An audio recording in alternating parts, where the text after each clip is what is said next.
बघा व्यापार भक्तिमय करणं बोलणं एवढं सोपं आहे तेवढं आचरणात आणणं खूप अवघड आहे. आणि असं जे आहे ते संत स्वभावता आचरणात आणतात म्हणून ते संत कोटीचे आहे. त्या प्रमाणात ते बसतात. व्यवहार भक्तिमय करणं म्हणजे व्यावहारिक जीवनामध्ये संतत्वाच्या भूमिकेतनं जगाला बघणं, संतत्वाच्या भूमिकेतनं जगाला बघणं याचाही अर्थ तुम्ही म्हणता मग महाराज असं कसं, तर मग त्याचं सरळ सोपं उत्तर आहे कोणाही जीवाचा ना घडू मत्सर वर्म सर्वेच खरं पुजनाचे, कोणाचाही मत्सर माझ्या जीवनात कधी घडू नये अशा भूमिकेतनं मी जगावं. आणि मला सर्व विश्व जे आहे ना हे विश्व कसं वाटावं, जे जे दिसेल होतं ते माने जे भगवंत. हा भक्तियोग निष्ठ झाला माझा, हा भक्तियोग आहे. आणि हा भक्तियोग मला प्रत्येकामध्ये भगवंताचं स्वरूप दिसू दे. असं जर मला दिसत असेल तर मी खात्रीने सांगतो तुम्ही संत आहात. तुम्हाला काही वेगळ्या प्रमाणाची गरज नाही. तुम्ही स्वतः संत आहात, संत आहे आणि तुम्ही संत राहणार. फक्त ते टिकून ठेवलं पाहिजे. ते आमचं टिकतही नाही, मला येतही नाही आणि ते संतत्व आपल्याला बाहेर पण होणार. परंतु मग आपण म्हणतो नाही पण आम्ही त्यांची पाहिजे हा भूमिकेमध्ये आपण म्हणून जाऊ. स्वतः वर्णन करणारे तुकोबा आहे, वर्णन त्या संतांचं करीत आहे.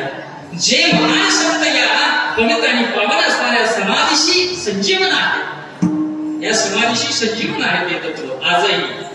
संजीवन का आहे याचं कारण आहे तर त्यांच्या तत्वाची प्रभावशाली क्षमता जी आहे ना ती क्षमता सूर्यचंद्र ताऱ्याबरोबर चालणारी आहे. आणि म्हणून ती क्षमता त्यांच्यामध्ये आजही तुम्हाला आम्हाला का जाणवते याचं एकमेव कारण आहे त्यांनी संतत्व जे आहे ना ते संतत्व वृत्तीमध्ये अंगी बांधलं. बघा एका ठिकाणी मला वाटतं गावाचा गोड आपण म्हणे हे राम झाले, म्हणे हे राम झाले, प्रवृत्ती ग्रासोनी कैसे निवृत्तीसी आले, म्हणे हे राम झाले, म्हणे हे राम झाले, प्रवृत्ती ग्रासोनी कैसे निवृत्तीसी आले. जे सदैव निवृत्त असतात, जे रिकामे असतात ते संत.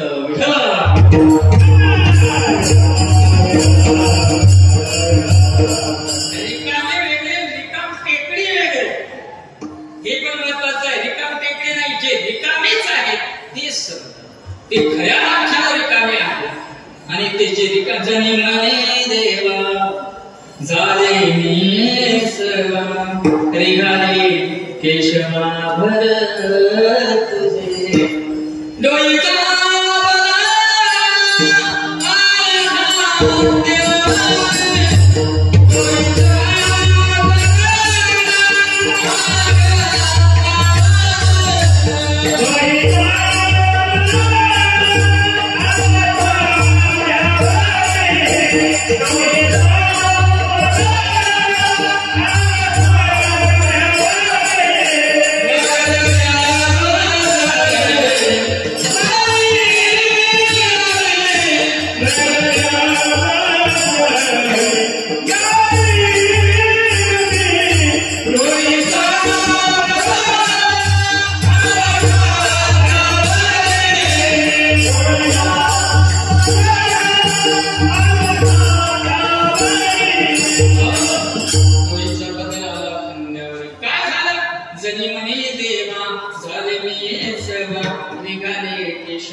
आपण आपलं घर मोकळं केलं का सांगाय मावशे घर रिकाम झालं का, घरामध्ये तर मी आणि माझं असं ठसून घडलं हे माझं जे गवाळ आहे ना ते गवाळ कधी आपलं चालत नाही म्हणून त्याला गवाळ म्हणतात. परंतु त्याच गवाळाच्या अनेक नका पडू त्याच्या आपण आधी लागलो कसा आपल्याला या संसारामधून बघा तू खूप राहिला घ्यायला खरं का खोटं. आणि उद्या पाऊलघडी पडली ना त्यावेळेस जर पाठवणारा विमान पाठवलं आणि त्या विमानातून एक देवदूत बाहेर आले, काल्याच्या प्रसंगाला माईक हातात घेतलं त्यांनी, काल्याच्या वेळेस म्हणाले ज्यांना ज्यांना कोणाला यायचं असेल त्यांना आम्ही घेण्याकरता आलेलो आहोत. बाहेर विमान आहे, बसा लवकर. किती बसते गेला गडी विचारण्या कोणाची तयारी आहे. बोला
जेव्हा देव माझ्या अंगात मिळेल तेव्हा देव माझ्या मागे येईल.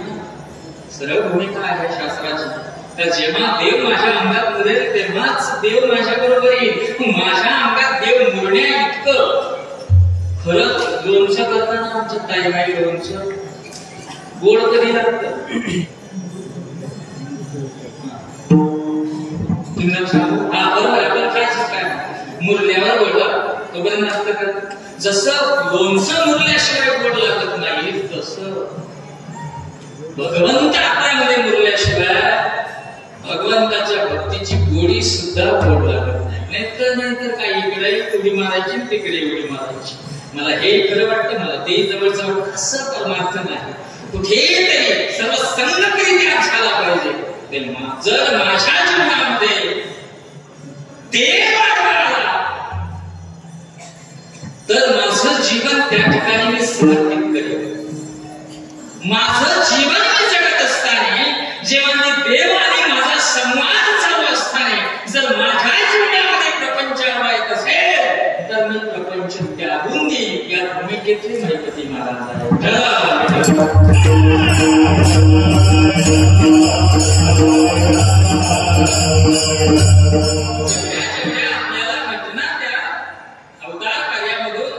सद्गुरूंच्या माहिती आहे त्याच्यावर आपण प्रकाश टाकण्याचा प्रयत्न करू. माझी देवपूजा चालू आहे त्यावेळेस सरकारी काम जे आहे तो शिपाई आला म्हणाला मला तुम्हाला बोलवलं गेलं नेमकं काम देवपूजा आवडत नाही. आता हे घटिकेला उठावं लागलं कारण नोकरी करणं म्हणजे आपला देह विकत देणं नाही. अगदी त्या भूमिकेतनं स्वतः गेले त्याचं काय काम होतं ते केलं आणि परत आल्यानंतर पांडुरंगाला समोर विनंती केली का पांडुरंगा त्यांच्यामुळे तुझ्यात आणि माझ्यात बाधा येत आहे म्हणून मी आता हे सर्व सोडून मी तुझा होत आहे. इथून पुढे माझ्या पिढ्या हे काम करणार नाही याची मी तुला खात्री देतो. पण तुझ्यातला आणि माझ्यातला अंतर एक तुळभर देखील कमी होऊ देऊ नको अशा क्षमतेने मागणारे असतात ते संत आहे.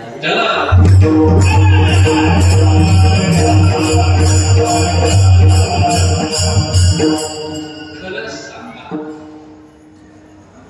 आता तुम्ही इथे आहात आणि घरून तुम्हाला फोन आला तर सर्व वारकरी जावं प्रत्येकाकडे मोबाईल आणि घरून फोन आला तुम्ही गेले दिल्लीला काय झालं वस्तीवर 4-5 जण आहे ना तिथे आमदारात झाडाखाली बसलेले असं तुम्हाला इथं फोन आला. तुम्ही काय म्हणणार काय न्यायचं ते नेऊ दे मी देवाच्या जवळ हा का हा असं असं कळलं. 10 फोन लावत बसत तिकडून वस्तीवर झालं करा इकडे करा तिकडे करा का तिथे मला राखायचं आणि जे राखाय देवाला तुझी कसोटी घेतली बाबा तुझी परीक्षा घेऊन पाहिली तर तू नेमका करतो काय विचलित होऊन जातो आपण. विचलित इतक्या क्षणामध्ये असा लटकलेला आपण आपल्याला त्यांची योग्यता कळेल का.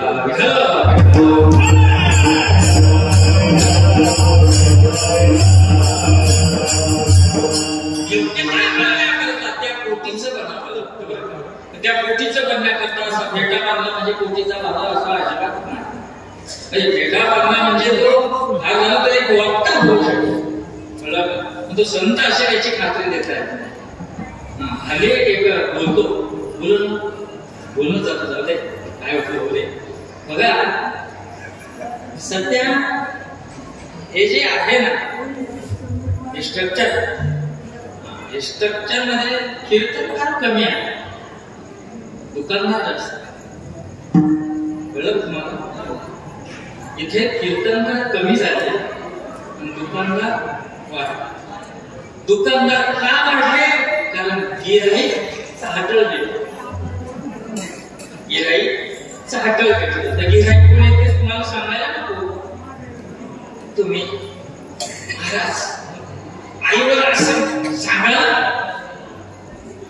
महाराज बापावर असं सांगा ना. मग मी एका ठिकाणी गेलो वसुदादाचं कीर्तन तुम्ही महाराज असं सांगा ना आईवर. का सांगू? म्हणजे कोणाला सांगू? म्हणजे लोकांना. अरे ज्याला आई बोलत नाही ते कीर्तनाला बसवले की काय? कळलं का माझ्या बोलण्यात? आम्ही समाज जसा पाहतोय, समाज जसा विचार करतोय ना तसे विचार समाजावर लादण्याचा प्रयत्न करत आहे. मी खात्रीने सांगतो हे जेव्हा फोपावेल ना तेव्हा संत महिपती महाराजांसारखे अजून अवतार येतील आणि परत हे व्यवस्थित करतील. कारण हे धर्म आहे, हे धर्माचं कार्य आहे. परंतु इथे मात्र त्या ठिकाणी आता बेईमानी जास्त दिसते आणि हे व्हायला नको आहे. आम्ही लोकांना सांगायचं का मागे पुढे उभा आहे सांभाळता आल्या घरात निवार आहे. धनमान हे तो प्रारब्धा आधी त्याच्याही पलीकडे जाऊन आम्हीच लोकांना सांगायचं धन मिळवण्यापोटी संगेले मोठी वगैरे वगैरे वगैरे. आम्हीच फोन केल्यावर म्हणायचं 35,000च्या खाली रुपया घेतला. असे माईक खाली जोडू नाही का? पण तुम्ही म्हणतात नाही महाराज ते असेल ते तसं. अरे फोन मोठा फोन जो देवाचा संबंध जोडून देतो ना त्याच्या पुढे ते लोकांना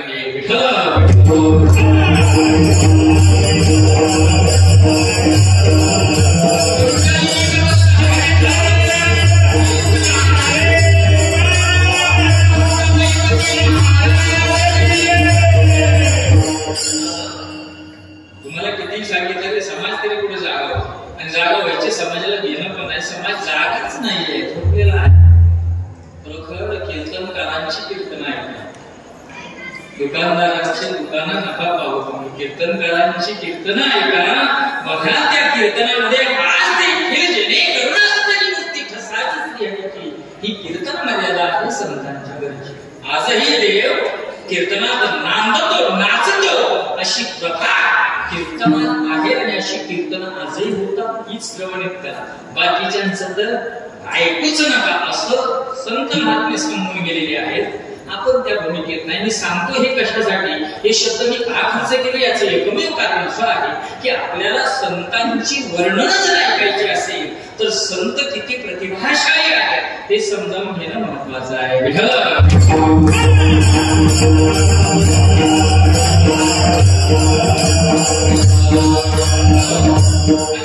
अशा संतांच्या या पवित्र आणि पावन असणाऱ्या तीर्थक्षेत्रामध्ये बघा, जिथे तीर्थक्षेत्र कशाला म्हणतात हा एक महत्वाचा भाग. कारण तीर्थक्षेत्र होण्याकरता तिथं तीर्थ असावं लागेल. त्याच्या पलीकडे जाऊन सांगा तीर्थ म्हणजे पाणी वाहत असेल. तीर्थक्षेत्र कशाला म्हणा? कथा त्रिवेणी संगम देव भक्तानी कथा त्रिवेणी संगम ज्या ठिकाणी देव भक्त आणि नाम या तीन गोष्टीचा संबंध आहे ते तीर्थक्षेत्र आहे.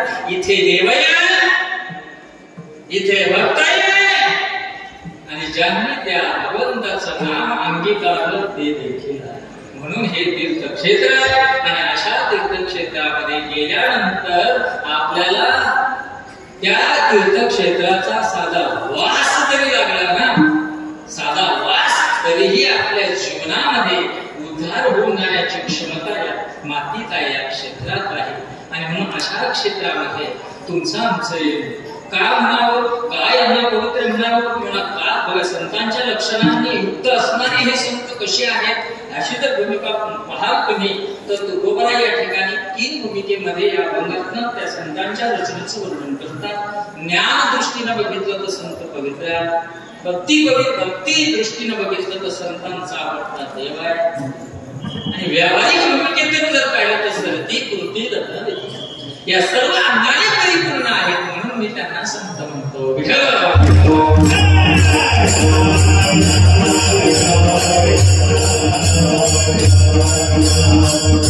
आणि असं संतत्व तुमच्या आमच्या जीवनामध्ये आपल्याला जर अनुभवाचं असेल तर त्या संतांना जाणून का ते संत कोण आहे.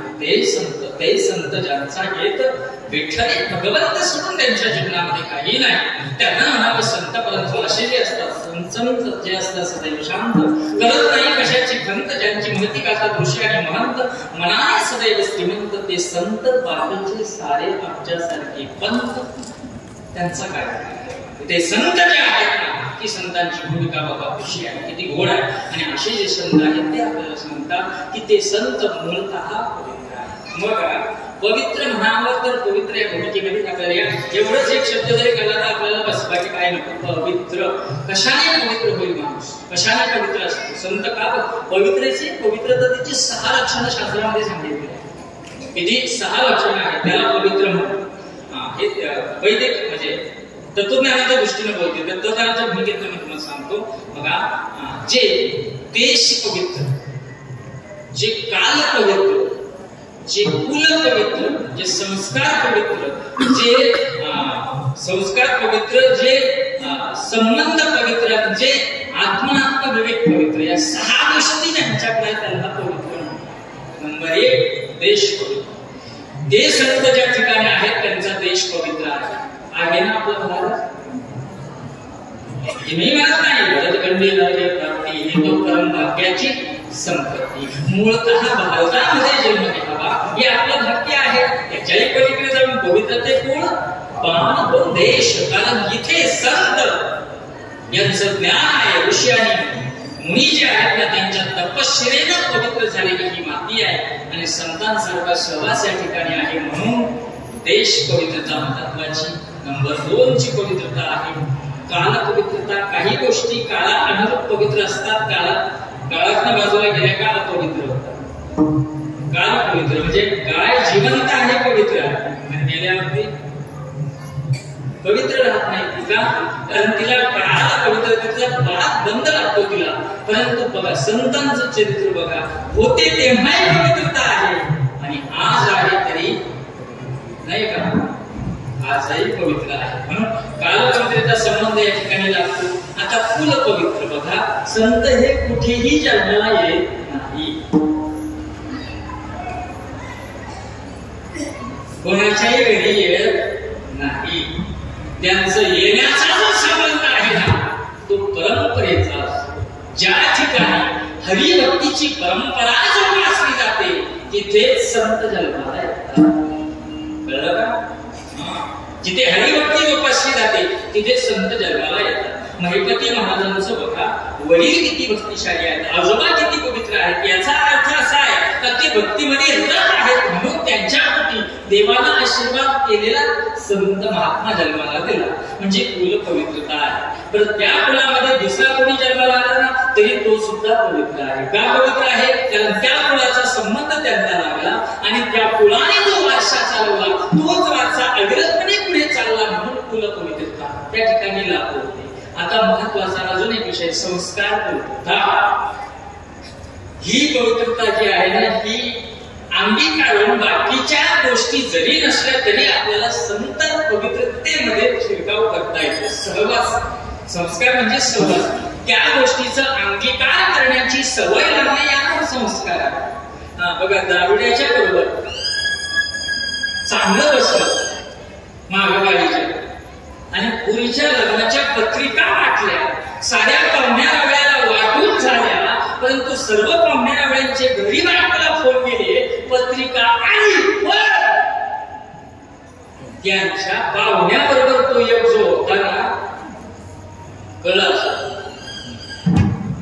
त्याच्यामुळे मला सहवासामुळे माणूस बिघडू शकतो आणि सहवासानेच माणूस सुधरू शकतो. बघा, सत्संगाला खूप महत्व आहे भक्तीमध्ये.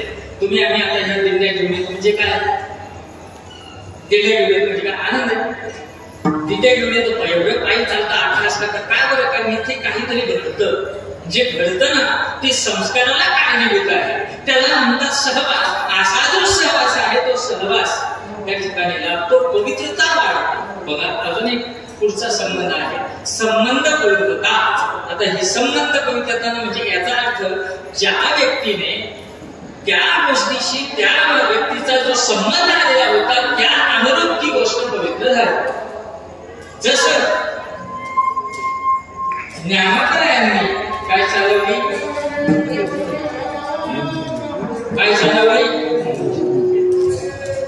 ज्ञानोबरायांनी भिंत चालवली. ज्ञानोबरायांनी रेडा वेद बोलवला. आता जागा मस्त आता थोडस थोडी उस्तरी करतो आणि वेळ बोलले करू ना. माझं घड्याळ लक्ष आहे. तसं व्यवस्थेच्या नियमामधले माझे फक्त 5 मिनिटं शिल्लक आहे, त्याच्यामुळे काही चिंता करू नका. तुम्ही म्हणले ना महाराज झोपायचं घ्यायचं का, कारण मुळात असं आहे ज्याला हौस आहे ना, हौस त्याला भूक लागत नाही, तहान लागत नाही. सुखाचे हे सुख श्री आहे, सुख आधारित भूक तहान गेली. तुम्हाला हौस नाही का आहे, पण वृत्तीचा प्रभाव आहे. झोप येत असेल पण तो अजिबात विचार म्हणजे टायमिंगच्या बाबतीत मी खूप पाहिलेला आहे. मी असा महाराज आहे 7 मिनिटात काला करून गाडीत बसतो. किती मिनिटात? 7 मिनिटात काला करून गाडीत बसतो. तुम्ही म्हणजे काय बोलतो येवल्याला चौकशी करून खरंच आहे का नाही. तुमच्या टायमानुसार आपलं असतं, संबंधाला संबंध असतो. मुख्याचं बोलायचं आपल्याला. वेद बोलवलं, वेद बोलला का, रेडा बोलला का, असे प्रश्नार्थी वाक्य आहेत आपल्याकडे. अनेक लोक आहेत रेडा बोलला, रेडा बोलला, रेडा बोलला, रेडा बोलला असं थोडस पटतं का म्हणाला. ए मावशी वगैरे बा, हे जे तुम्हाला सांगता येईल कोणी सांगणार नाही, तिकडे आहे रेडा बोलला का वेद.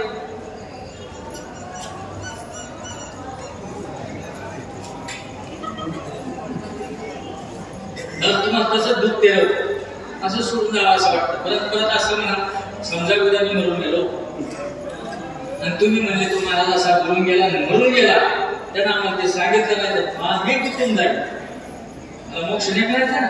सांगून देतो, रेडा बोललेला नाही. हा मनामध्ये घुसलेला आपल्या डोक्यावर गंजा. रेडा बोलत नाही, रेडा बोलला नाही. जर रेडा वेद बोलत असता तर आज माझी गाडी म्हशीला धडकलीच नसती. रेडा कसा बोलत, रेडा बोललाच नाही. बोललं कोण बघा, ते प्रमाण सुद्धा मला रेडामुखी वेद बोलवीरा, गरगरीरांचा हरवीरा, शांती रूपी प्रगटला ज्ञानोबा. कोण बोलला? रेड्यामुखी कोण बोलला? रेडा बोललाच नाही. रेड्यामुखी वेद बोलिला. वेद बोललाय स्वतः, कारण वेद हा स्वयंभू आहे, जयाच्या निश्वास आहे. बघा वेद, वेद स्वतः बोलला, फक्त निमित्त. आता एक सांगा, आमचे साऊंड एकदम गोड आहे, भारी मस्त छान. कीर्तन तुम्ही ऐकू राहिले, कीर्तन मी सांगू राहिलो का माईक सांगू राहिलो? तुम्हाला आवाज कशातून येऊ राहिला? बॉक्स मधून येतोय ना, त्याच्यातून येतोय ना. मग बॉक्स बोलू राहिलो का मी बोलू राहिलो? हा संबंध तिथे आहे. कळलं का नाही? आपल्याला वाटलं रेडा बोलला आणि माऊलीने बोलवला वेद. का बोलला याचं कारण तुम्हाला सांगतो.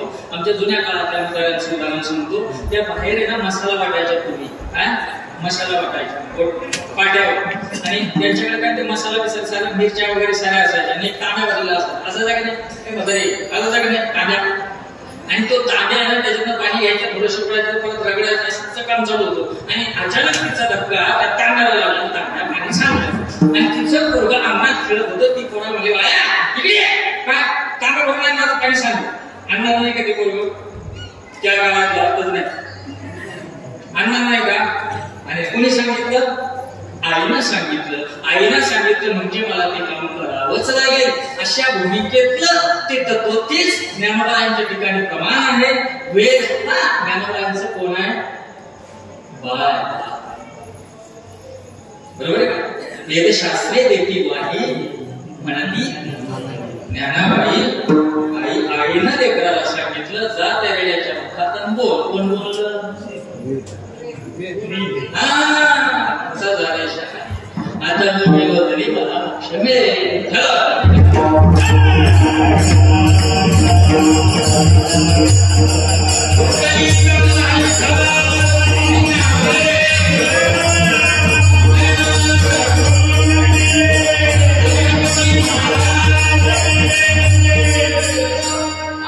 संबंध पवित्रता या शब्दावर मी बोलत होतो संबंध आणि पवित्र कोण आहे तर या ठिकाणी संबंध पवित्रता आहे ती अशी कशी समजून घ्यायची बघा भिंत झाडावी काही भरपूर लोक आहेत आपण जर कार्तिक वारीला गेलो ना तर तिथे गेलं तर ज्ञानोबांचं दर्शन होत नाही मग जाऊ दे नाही ज्ञानोबांच्या समाधीचं दर्शन भिंतीचं तर भिंतीचं दर्शन काय देतो कारण ज्ञानोबांचा स्पर्श भिंतीला याचा अर्थ त्या संबंधाला ही सुद्धा पवित्र झाली तशी संबंधाची पवित्रता आहे की नाही इथे 12 आहे का नाही आजही पवित्रता देते बरं का तुम्ही असं समजू नका ही जी भूमी आहे या भूमीमध्ये सर्वांकरता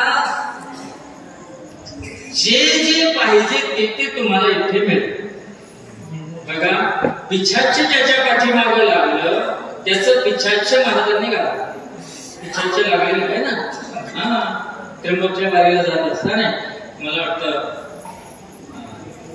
चिरंजीव नारोबाबा आणि केशी महाराज बरोबर दोन्ही मुलं होते आणि चालत असताना ते एका ठिकाणी थांबले तिथे बरोबर संबंध आला म्हणजे तिथे पिछाच्य होते ते पिछाच्य कोण होते ही भूमिका गोड आहे एक धनाट्य होता आणि एक पंडित होता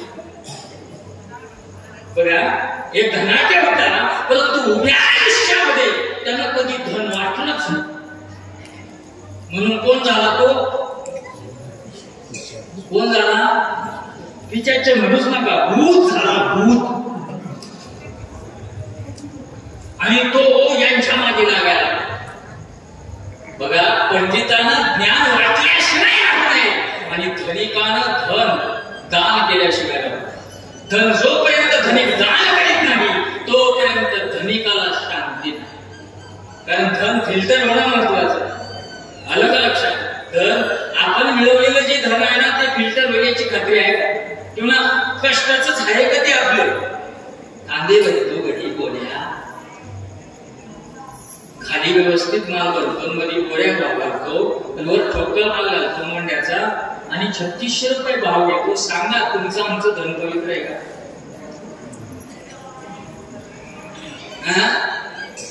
पवित्र असत निंदायला जातात आमच्या ताई नाही रोजाना बाजार गुरुवारचा आणि मंगळवारीच निंदून होत होता प्लॉट एक जण चालू होती तिथं परापा तिला दुसरी म्हणजे उद्याचा बुधवार व्हायच नाही का कळलं का आणि ते मिळवलेलं धन खरंच पवित्र अहो व्यवहारामध्ये या धनाला अनेक पद्धतीने दोष पडलेले आहे कारण आपल्याकडे जे धन आहे ना तो पैसा आहे काय आहे पैसा देवाकडनं काय येतं लक्ष्मी काय येतं लक्ष्मी आपल्याकडे काय आहे पैसा पैसा किती असला तर पुरत नाही लक्ष्मी थोडी असली तरी सरळ कळलं मग ते पवित्र धनच पवित्र झालं नाही इच्छाचे बघा विश्वस्त मंडळाच्या वतीनं देवस्थानच्या वतीनं यावर्षी एक योजना राबवलेली आहे नीट लक्षात घ्या सर्वांसाठी आहे आपल्या जीवनामध्ये आपण व्यावहारिक जीवन जगत असताना असं तर अजिबात नाही आपण खूप भिकारी आहोत देवाने आपल्याला पोटापुरतं निश्चितच दिलेलं आहे. इतरांपेक्षा जास्त नाही दिलं, पण आहे त्याच्यामध्ये व्यवस्थित आहे. आणि त्या व्यवस्थित असणाऱ्या जीवनामध्ये आपण भगवंताचे काहीतरी देणार आहोत. शास्त्र असं सांगतं, भागवतामध्ये असा उल्लेख आहे, आपण मिळवलेलं जे धन आहे ना, त्या धनातला 20% वाटा हा धर्माचा आहे, हा देवाचा आहे. कोणाचा आहे? तुम्हाला लाख रुपये उत्पन्न जर मिळालं असेल तर 20,000 रुपये कोणाचे दिले का? दिले न दिल्याचा परिणाम भगवंत म्हणतो नो प्रॉब्लेम, मी चक्रवाढ व्याज लावून काढीन. बघा, तुम्ही वाटलंच नाही, परिणाम असा झाला, डोळ्यात पाणी, डोक्यात पाणी, पोटात पाणी, खाजीत पाणी, कोणी कमरात गेले, कोणी डोक्यात गेले, कोणी छातीत गेले, कोणी किडण्यात गेले, कोणी गुडघ्यात गेले, कोणी वाटेत गेले, सारे असेच गेले. आणि डॉक्टरकडे जातात, किती पैसे लागले, पैसा पण शोक नाही, वाटलंच नाही, वाटलं नाही म्हणून त्याच्या वाट्या गेल्या. कळलं का? धन दान केल्याशिवाय पवित्र होत. आणि ते त्या भूमिकेशी आपण एकरूप राहावं याकरिता मी सद्गुरू महिपती महाराजांना रोज 2 रुपये देतो असा संकल्प करायचा आहे तुम्हाला. किती? 2 रुपये. विश्वस्त देवस्थानच्या वतीनं तुम्हाला एक डब्बा दिला जाणार आहे. घरी जाताना प्रत्येकाने घेऊन जा. तो जो डब्बा आहे ना, त्याच्यामध्ये देवाऱ्यापाशी ठेवायचा, की जेणेकरून ते 2 रुपये टाकताना तुम्हाला या परमात्म्याचं दर्शन होईल, या परमात्म्याची आठवण होईल. आणि आठवणी म्हणून हे भगवंता, हे सद्गुरुनाथा, हे 2 रुपये मी माझ्या जीवनापर्वातले तुझ्यासाठी, या धर्म कार्याकरती विकासासाठी मी खर्च देत आहे. आणि म्हणून हे देवा सर्व समाधानी सुखी ठेव, म्हणून तो त्या ठिकाणी देवाचा वाटा रोज काढायचा. आणि पुढच्या पांढरक उत्सवाला किती रुपये घेऊन यायची? आता ना 730 रुपये डब्यात जमतील तुमच्या ते ठोकले, ते आता इथे घेऊन यायचे आणि इथे जमा करायची. एक सवय लागेल आपल्याला द्यायची. अलग लक्षात साठवून ठेवलं ना, साठवून ते गंजत. मग खरं सांगतो, साठवून ठेवलेलं आहे ना, साठवून तुम्ही घरादाराला खिडके ठेवले का? हा, हवा हवा येते, हवा मोकळी हवा, हवा आली येती जाती राहिली का घरात प्रसन्न वाटतं. तसं धन थोडं दान केल्याशिवाय साठवून किती ठेवलं ना तर घोटाळाच होणार. घोटाळाच होणार. साठवून ठेवलं तुम्ही, रात्री अचानक मेले, मरणार नाही, पण समजा मेले तर तुमच्या खरं त्याला पावला शिवल का? त्याच्यातलं थोडं दान करायचं देवाला, थोडस द्यायचं देवाला. ती सवय लावा मनाला. जर लावली ना, तुम्ही खात्रीनं सांगतो, धन दान केल्यानंतर घरात पवित्रता येईल, घरात समाधान राहील, घरात शांती राहील, पैसा भरपूर येईल. पण समाधान नसेल तर करणार काय? मी भारतभर फिरतो, ज्या गाडगे महाराजांना माहिती आहे, संबंध भारतभर मी भारताच्या बाहेर कार्यक्रम करतो. फिरत असताना मी अनेक अशी कुटुंब पाहिले, तर ते माझ्याकडे येतो, करोडपती अब्जाधीश आहे, परंतु मुलं राहिलेला नाही. किती मोठी शोकांतिका आहे. कारण जीवनामध्ये कधी धन दानच केलं नाही. संस्कार जपायचे असेल तर जीवनामध्ये त्या गोष्टी आपण करायच्या. तो जो डब्बा आहे ना, तो डब्बा, तो गल्ला, एक हुंडी, त्याला दानपेटी म्हणा, ती दानपेटी घरी जायची, जाताना घेऊन जायची आणि येताना परत घेऊन यायची. रोज 2 रुपये पेक्षा जास्तही टाकलं तरी तुम्हाला काही देव काही म्हणणार. ज्याचा सर्वात जास्त त्या ठिकाणी देणगीचा वाटा असेल, ज्या हुंडीमध्ये निघेल, त्याचा जाहीर या ठिकाणी त्याचा सत्कार पण होईल, त्याचं कौतिक पण होईल. अस्मिता ती सवय आपल्याला मनात लागावी. भूमिकेत येतो, भिंत ही संबंधानं पवित्र आहे. इथं आहे, बरोबर ना? पवित्र आहे पण संबंधानं पवित्र आहे. शेवटी आत्मनात्म जी स्वरूपता आहे, ती स्वरूपता त्याने पवित्र असतात. संत हे भगवंताला जाणतात. आता इथे जाणतात म्हणजे नेमकं काय? संतांना माहिती आहे आपण नेमकं कोण. ज्याला मी कोण आहे हे माहिती आहे त्याला संत म्हणतात. आता मी कोण आहे अशा भूमिकेतला जर विचार केला तर आपण नेमकं कोण आहोत या भूमिकेशी आपल्याला अजिबात ज्ञान नाही. तसं पाहिलं तर आपण तुमच्याशी बोलणारा विकास महाराज आहे, परंतु त्याला चेतवणारी प्रेरणा जी आहे ना, ती प्रेरणा म्हणजे खरा ज्ञान. आणि या भूमिकेतला भगवंत समजून घ्यायचा. अशा 6 अंगाने पवित्र जे असतात ना, ते जे पवित्र आहेत ते, आणि असे पवित्र असल्या कारणानं आम्ही त्यांना प्रमाण म्हणतो. सद्गुरू महिपती महाराज हे त्या कोटीतले महासंत असल्या कारणानं इतके पवित्र आहेत, इतके पवित्र आहेत. त्याच्याही पलीकडे जाऊन अजून सांगणार असं तुकोबारायांना वाटलं, म्हणून अभंगाचं पहिलं चरण त्यांनी थाटलं. पवित्र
Oh,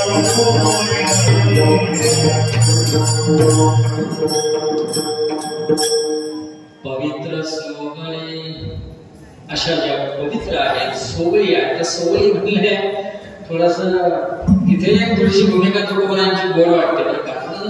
डोकावला का मनात खूप काही सापडतं बघा. सोहळं पण तर सोहळं सोहळं ते सोहळं नाहीये जे आपल्याला वाटतं. हे सोहळं आहे, आपलं सोहळं आहे. संतांना सांगायचं सोहळे. सोहळं म्हणजे काय? जे पवित्र आणि सोहळं आहे बघा. व्यवहारिक दृष्टीने जर विचार केला, तुम्ही काशीला गेले कधी? काशीला आपण जातो तिथून पाणी आणतो. पाणी तीर्थ घरी आणून गावभर फिरवतो आणि गावभर फिरवून मस्त त्याची मिरवणूक काढून गंगाजल पूजन काशी विश्वेश्वराची महावंदे आमच्या सहकारी महाराज धरून आणतात. त्याच्याकडून तुला पाठ वाचून घेतात.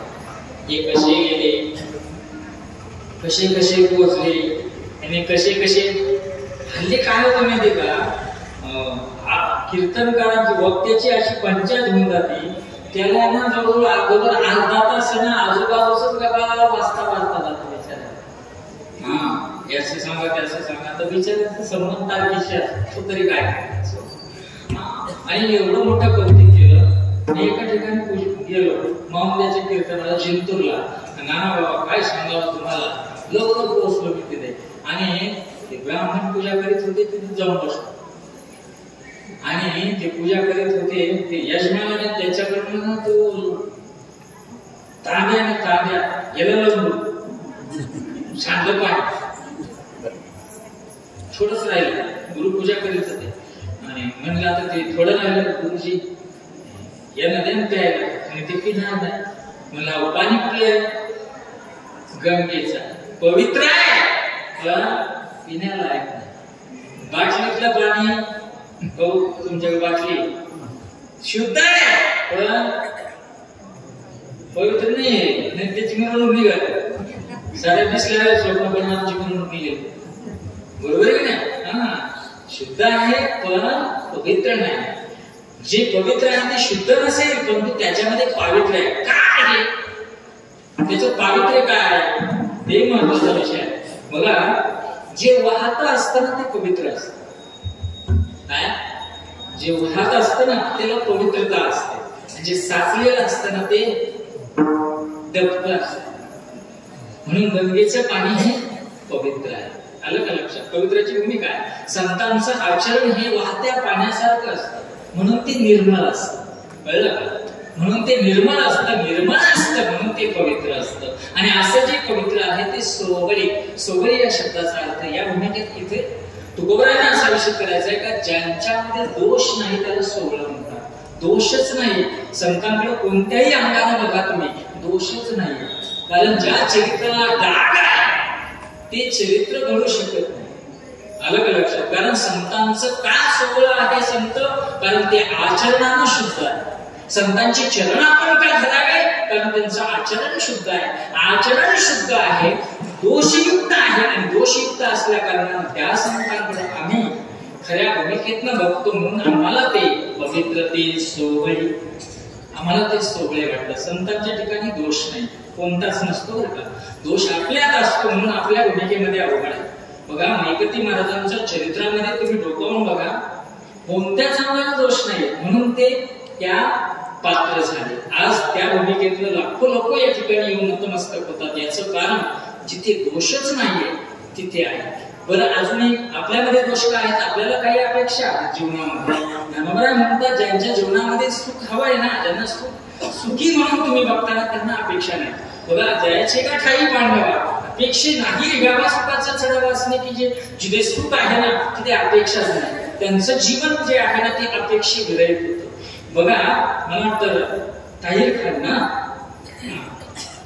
बघा ताहिर खानाची भूमिका आमच्या साहेबांनी ठेवलेली आहे मैपती महाराजांच्या चित्रपटामध्ये. ते पण आज उपलब्ध आहे. बघा त्यांनी तुम्ही नाही त्यांनी नजरांना पाठवला आणि तो नजराणा म्हणजे जेव्हा दुष्काळ पडला होता सर्व घर दारातलं सर्व मोकळं करून दिलं, राग घेतली आणि कपाळाला लावून घेतली. त्यांना दया आली कारण ते महाराजांना विशेष प्रेम करत होते. त्यांना धनधान्य पाठवलं महाराजांनी, तरी महाराज म्हणाले, महाराजांना धनधान्य पाठवलं तरी महाराज म्हणाले मला याची गरज नाही. बघा, दोष ज्यांना लागतो ना संत त्याचा अंगीकार करत नाही, परंतु संतांकडे त्याची वेळ आहे. हे सर्वचे सर्व संतांकडे आहे, तरीही ते म्हणतात आम्हाला तुमचं काही नको, आम्ही आहेत त्या ठिकाणी सुखी आहोत. तुकोबराय कामाने नजराणा पाठवला, कशाचा?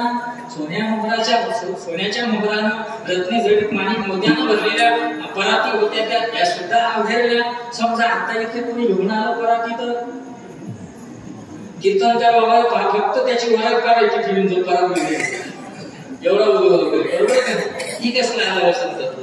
संतत्व हे महान आहे कारण दोष नाही, ते दोषच नाही, ते सोहळे आहेत. आणि सोहळे आहेत आणि अजून एक भूमिका आहे बघा. आता सोहळे एक हा शब्द इकडे घ्यायचा आहे, दांडीच्या अलीकडे यायचा आहे आणि मग अभंग सुटणार आहे. दांडीच्या पलीकडे गेला का अभंग गुंतणार. बोललं का आम्हाला ना हा अभंगच नाही कळाला असं म्हणू नका. बघा तुम्ही आपण सर्व मैपती महाराजांचे एकनिष्ठ वारकरी आहोत, आलं का लक्षात? तुकोबरायांचं जेव्हा वह्या इंद्राने बोलल्या होत्या ना, जिथे तुकोबरायांच्या दगडावर बसून अनुष्ठान केलं होतं, तर तो दगड बसवायला पंतप्रधानाला यावं लागलं. कळलं का? जेव्हा महिमा आहे त्या दगडाचा. तुकोबराय जेव्हा त्या दगडावर बसले 13 दिवस अनुष्ठान करीत, तेव्हा आजूबाजूची लोक तुकोबरायांनी जेवढी अभंग लिहिली ती त्यांच्या मुखातनं बाहेर आली. हा प्रभाव होता. तसा आपला प्रभाव पाहिजे. तुम्हाला खोटं नाही सांगत, हरी गेले ना हरिपाठ नित्याचा वाचा. जर आपण वैपती महाराजांच्या आहात तर हरिपाठ नित्याचा घ्या, काकडा घ्या, नाटाचे अभंग, वासुदेव आंधळे कांबळे हे वाचनात ठेवा. पाठ करायला म्हणून त्याच्यामध्ये खूप काही अर्थ आहे. तो जर कळाला तरी करून जाऊ आपण.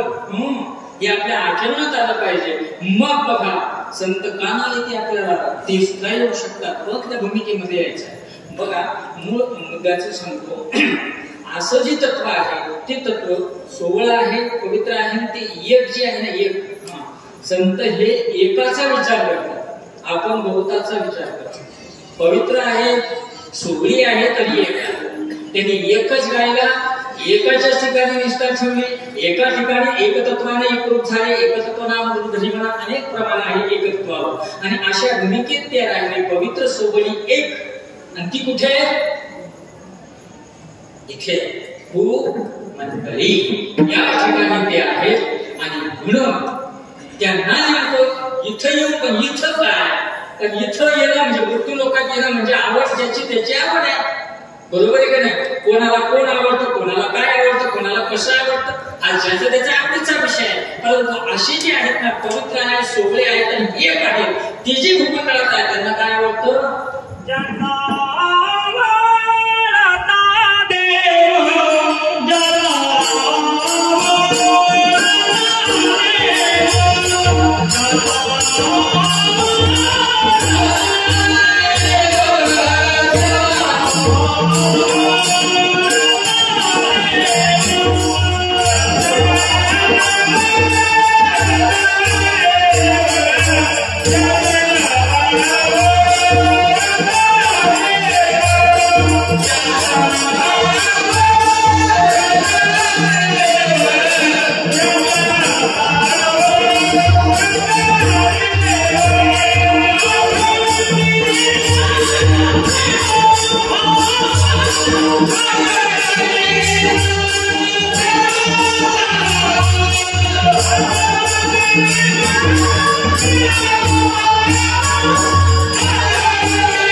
प्रेम व्हावं, त्यांना काय आवडतं, आवडणं हे महत्वाचं आहे. फक्त त्यांना तेवढंच आवडतं, कोण देव आवडतं. बाकीचं देव सोडून काही आवडतच नाही. आपल्याला सारं आवडतं, पण देव हा तेवढ्या पुरता वेळापुरता आवडतो. त्यांच्या मागं पांडुरंगाने यावं, कारण त्यांना कोण आवडत होतं, देव आवडत होता. आपलं तसं नाही. आपल्याला काय आवडायला पाहिजे हेच कळत नाही. एक गमत सांगतो तुम्हाला. मी असंच सावळीला काल्याच्या कीर्तनाला गेलो आणि तिथे ना कीर्तनचा आटोपलं काल्याचं, आणि तिथे पुण्याचे आमचे मित्र होते, ते कीर्तनाला आले. कीर्तन झालं, मी निघालो घरी. त्यांना म्हटलं का ते म्हणे आता मी कशी जाणार, मी एसटी आलो. मी चला मी तुम्हाला स्टँडवर सोडतो. ते म्हटलं चला. मी गेलो स्टँडवर सोडा. स्टँडवर सोडलं तिथे एक बाई रडत होती, खूप रडत होता. मग मी गेलो, काय झालं रडायला. काय सांगू तुला, काय झालं सांगा ना. अडीच कुळाचं वगैरे गेलं होतं तिच्या. अडीच कुळाचं म्हणजे काय साधं सोपं आहे का. 1.5 लाखाचा डोला होता, बिचारी रडत होती.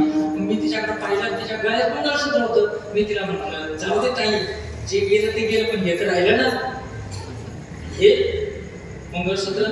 ती काय म्हणाली का, याला काय चाकू का, कशाला सोडू नका. पाहू त्याच्याकडे ते कोण होतं, मंगळसूत्र. याचं काय करू म्हणे, ते गेलं त्याचं काय, ते गेलं जास्त किमतीचं. म्हणजे यांना काय आवडतं, यांना खरं तत्वच आवडत नाहीये. आपलं प्रेम जे आहे ना, ते अवांतर गोष्टीवर आहे, म्हणून देव आपल्या जवळ नाही. कळलं का. संतांना काय आवडत होता देव, त्यांना देव सोडून इतरांना आवडे म्हणाला. कोणतीही गोष्ट त्यांना मनाला पडत नव्हती देव सोडून, म्हणून त्यांच्या मागे मागे देवाला त्यांचा आवडता देव. आणि कशामुळे देव आवडता, अखंडित, आपला खंडित प्रेम भाव. असं मला म्हणायचं नाही आपला प्रेम भाव देव आहे, पण खंडित आहे. आपल्याला कधी इकडे गोड, कधी इकडे गोड, कधी करायचं इकडे गोड. कोरोनाच्या काळात सारेचा देव, कोरोनामध्ये सारेच प्रत्येक जण बघा, कोरोना असा भारी आयटम येऊन गेला जीवनात, प्रत्येकाला होऊन गेला. नाही झाला तरी झाला, नाही झाला तर काय मनाचा झाला. मनाचा बघा, प्रत्येक जण असं करून पाहिजे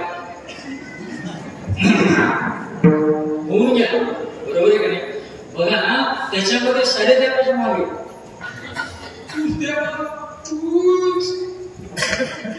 आता खंडित प्रेम, अखंडित जेव्हा भगवंताचं प्रेम आपल्याला मिळतं, तेव्हा देव केला ऋणी नारायण अखंड जया त्याची प्रीती, मध्ये दयाची संगती, मग मी कमलापती तुझबाराने कंटाळा. असा जो अखंडित प्रेम भाव आहे ना, तो प्रेम भाव ज्यांचा असतो ना, त्यांना फक्त देव आवडतो. आणि हे खऱ्या अर्थानं भाग्यवान महात्म्य आहे. ही खरोखर पवित्र महात्म्य आहे. भाग्यवान का, तर यांनी आपल्या जीवनामध्ये जे साधावायचं ते साधून ते भगवंताच्या जवळ गेले, तरीही त्यांच्या भक्तीचा प्रकाश आम्हाला आपलं जीवन समृद्ध बनवतो आहे. याचा अर्थ इतके भाग्यवंती आहे. तर ते समृद्ध नाहीत का, परिपूर्ण नाहीत का, कठीणला नाहीत का. 45 बैलगाड्या वरती जेवढ्या खतरनाक माझ्या तुकारांच्या नव्हत्या का, श्रीमंत होते ते सुद्धा. काय कमी होतं, काय होतं, ज्ञानवानांना काय कमी आहे, जयाची वारी होण्याचा पिंपळ आहे, काहीच कमी नाहीये. या संतांना सर्व काही आहे, परंतु सरती परती ठणकते. हे त्यांच्याकडे न सरणारे, न संपणारे एवढं राहून देखील ते त्याच्यात न गुंतवता, त्याच्यात न गुंतून राहता. कशात गुंतून राहतात, फक्त देव आवडतो त्यांना. आणि असा जो भगवंत आवडतो ना, तोच त्यांनी त्यांचा आपलासा केला.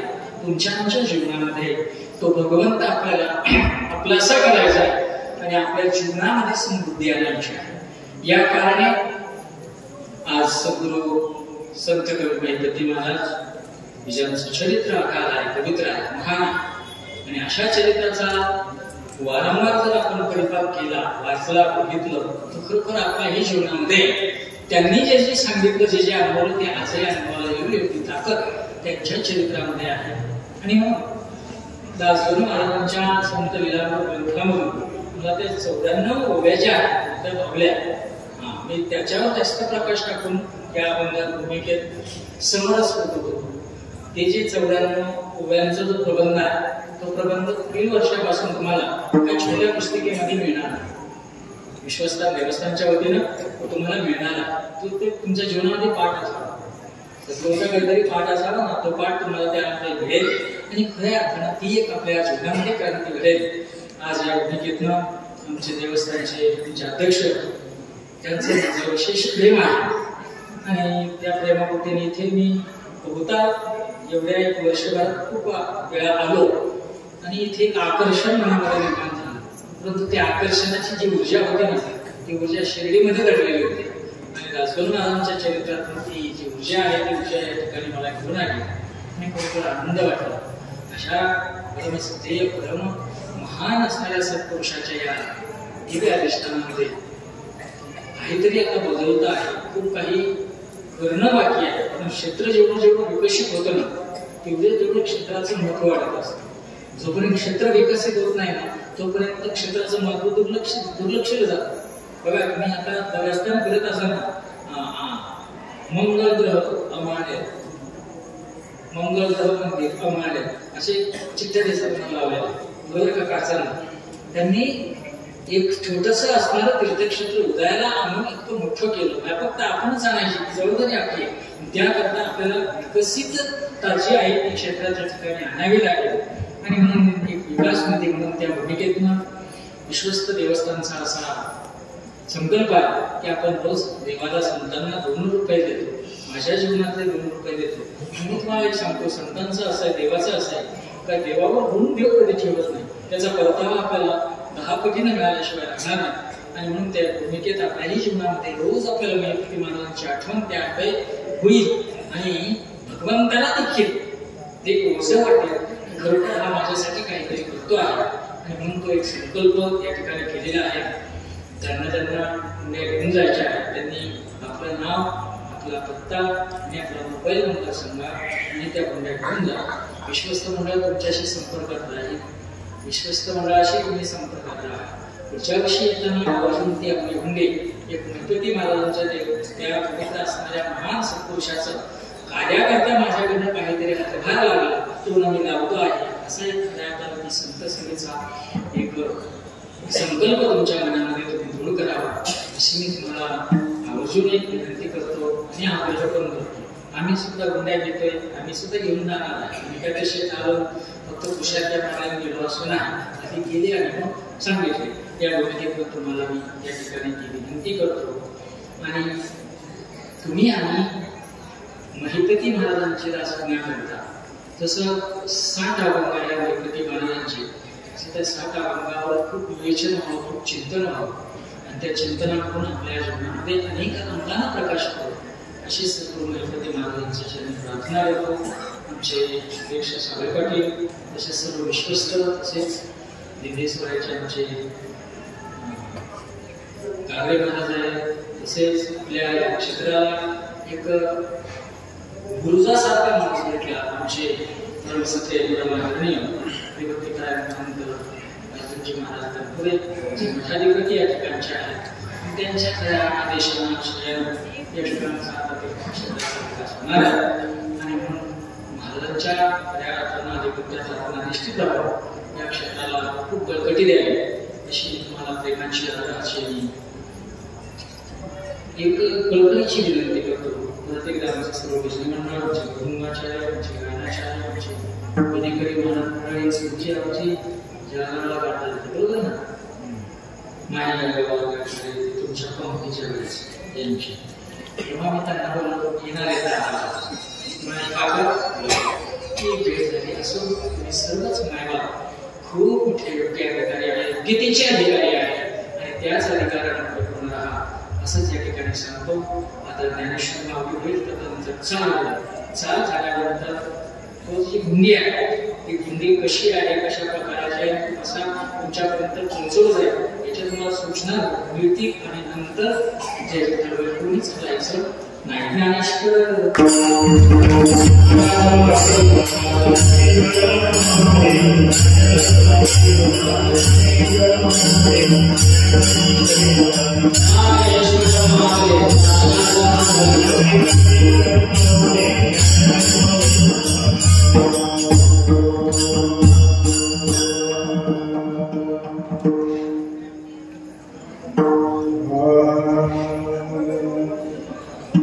तू का म्हणे तू का म्हणे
Thank you.